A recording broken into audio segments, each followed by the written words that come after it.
Сәлеметсіздер ме, оқушылар? Бүгінгі сабағымыздың тақырыбы алғашқы адамдардың өмірі.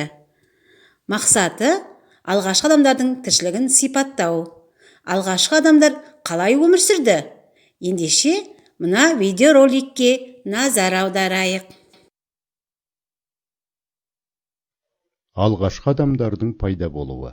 Бүгінгі сабақта біз сіздермен тарихтың ежелгі кезеңін зерттеуде археология ғылымының қандай маңызды рөл атқарғаны және қазба жұмыстары кезінде ежелгі адамдардың қалдықтары қай жерлерден табылғаны жөніндегі сауалдарға жауап іздеп көрейік. Сондай-ақ адам баласының жер бетінде пайда болуы және оған қатысты түрлі көзқарастар, ежелгі адамдардың даму сатысы мен сыртқы пішіні жөніндегі мәселелерді де қарастырамыз.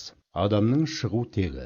Ең алғаш адам баласының пайда болып дамуындағы кезең алғашқы қауымдық құрылыс болып табылады. Ғылыми зерттеулерге қарағанда алғашқы қауымдық құрылыстың дамуы барлық жерде бірдей жүрген.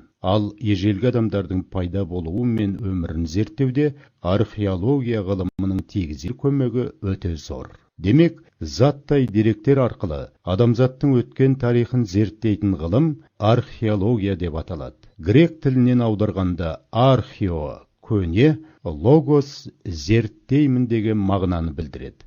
Бүгінгі таңда адам баласының жер бетінде пайда болуы жөнінде түрлі көзқарастар бар. Мұндай көзқарастар үш топқа бөлінеді.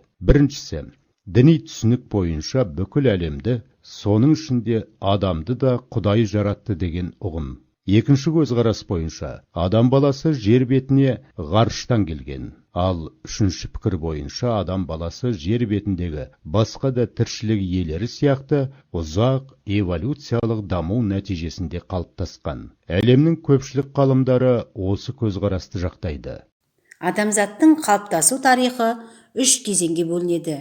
Епті адамдар, тік жүретін адамдар, қазіргі саналы адамдар. Ғалымдардың зерттеу бойынша алғашқы адамды епті адам деп атайды. Епті адам Африканың Кения жеріндегі Олдубай шатқалынан табылған. Екінші тік жүретін адамдар питекантроп пен синантроп. Питекантроптың қаңқасы алғаш рет 1891 жылы Ява аралынан табылды. Екінші синантроп Қытай адамы, солтүстік Қытайдан табылған. Үшінші қазіргі саналы адамдар. Оның ежелгі түрі кроманондық адам деп атайды. Алғашқы адамның кәсібі терімшілік пен аңшылық болған. Алғашқы адамдар жабайы аңдардан қорғану үшін бірлесіп өмір сүрді. Сөйтіп, адамдар тобыры пайда болды. Балалар, дәптерімізді ашып, кестемен жұмыс жасаймыз. Адамзаттың даму тарихына байланысты адамның түрлерін кестеге толтырамыз және антропологиялық мінездеме береміз. Жарайсыңдар балалар. Адамның түрі епті адамдар, тік жүретін адамдар, саналы адамдар. Епті адамдарға антропологиялық мінездеме беретін болсақ, австралопитек түріне жатады. Ал тік жүретін адамдар синантроп пен питекантроп. Неандерталдықтарға жататын алғашқы адамдар. Саналы адамдар кроманондық адамдар деп аталады. Балалар, мына желкенді қайыққа көмектесейікші. Бүгінгі сабағымызға қатысы жоқ мәліметтер бар болғандықтан межелі жеріне жете алмай тұр. Сонымен үйсіндер, сақтар, андромәдениет екен, жарайсыңдар балалар.